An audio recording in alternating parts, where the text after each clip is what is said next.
सत्यनारायण कथा क्यों सुननी चाहिए एवं इसके लाभ। सत्यनारायण भगवान भगवान विष्णु का ही स्वरूप की कथा सुनना या करवाना हिंदू धर्म में अत्यंत शुभ और पुण्यकारी माना गया है। इसे प्रायः घर परिवार में सुख समृद्धि शांति और उन्नति के लिए किया जाता है। क्यों सुननी चाहिए सत्यनारायण कथा। एक, आस्था और भक्ति का प्रतीक। यह कथा हमें ईश्वर पर विश्वास और आस्था रखने की प्रेरणा देती है। दो, सही मार्गदर्शन। कथा में दिए गए प्रसंग हमें सत्य, धर्म और नैतिकता के मार्ग पर चलना सिखाते हैं।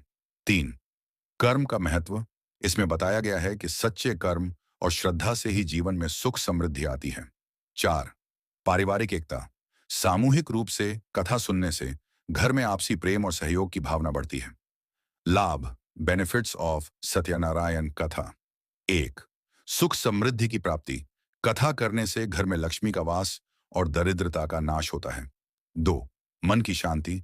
भगवान की कथा और भजन से मन शांत और निर्मल होता है। तीन, संकट निवारण। जीवन में आने वाली बाधाएं और कठिनाइयां धीरे धीरे दूर होती हैं। चार, आरोग्य लाभ। श्रद्धा से कथा करने पर मानसिक और शारीरिक स्वास्थ्य में सुधार होता है। पांच, संतान सुख व परिवार में खुशहाली। अनेक लोग कथा इस भावना से करते हैं कि उनके घर परिवार में सदैव सुख शांति और संतान सुख बना रहे। छह, मुक्ति और पुण्य। कथा श्रवण और प्रसाद सेवन से पापों का नाश होता है और मोक्ष की प्राप्ति होती है। आइए सुनते हैं सत्यनारायण भगवान की कथा। सत्यनारायण भगवान की कथा भगवान विष्णु का एक स्वरूप बहुत ही पुण्यदायी मानी जाती है। इसे प्रायः पूर्णिमा, संक्रांति, विवाह, गृह प्रवेश, जन्मदिन या किसी भी शुभ अवसर पर किया जाता है। यह कथा प्रायः 5 अध्यायों में कही जाती है। संक्षेप में इसका भावार्थ इस प्रकार है। प्रथम अध्याय, नारद जी ने भगवान विष्णु से पूछा, हे प्रभु, कलयुग में प्राणी कैसे आपके साक्षात दर्शन पा सकते हैं और दुखों से मुक्त हो सकते हैं। भगवान ने कहा, जो कोई श्रद्धा से मेरी सत्यनारायण व्रत कथा करेगा वह जीवन में सुख समृद्धि पाएगा और मोक्ष प्राप्त करेगा। द्वितीय अध्याय एक, गरीब ब्राह्मण बहुत दुखी था। उसने जब सत्यनारायण व्रत किया तो उसके घर में धन, अनाज और सुख समृद्धि आने लगी। इससे यह सिद्ध होता है कि भगवान श्रद्धालुओं की हर तरह से मदद करते हैं। तृतीय अध्याय एक, लकड़ी काटने वाला गरीब व्यक्ति भी जब इस व्रत को करता है तो उसे अपार धन संपत्ति और सुख प्राप्त होते हैं।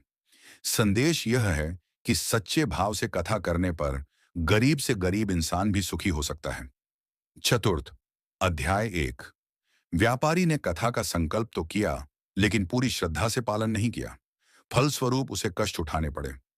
जब उसने सच्चे भाव से कथा की तब उसका दुख दूर हुआ और उसे अपार धन, संतान व सुख मिला। यह अध्याय हमें सिखाता है कि आधा अधूरा व्रत या बिना श्रद्धा के पूजा व्यर्थ होती है। पंचम अध्याय, राजा तुंगध्वज ने कथा का अपमान किया। इसके फलस्वरूप उसका राज्य और वैभव नष्ट हो गया। जब उसने भगवान से क्षमा मांगकर कथा की तब उसे पुनः सब सुख समृद्धि प्राप्त हुई। शिक्षा, ईश्वर और कथा का अपमान कभी नहीं करना चाहिए। कथा का मुख्य संदेश सत्यनिष्ठा, श्रद्धा और भक्ति से किया गया व्रत जीवन में सुख, शांति और समृद्धि लाता है।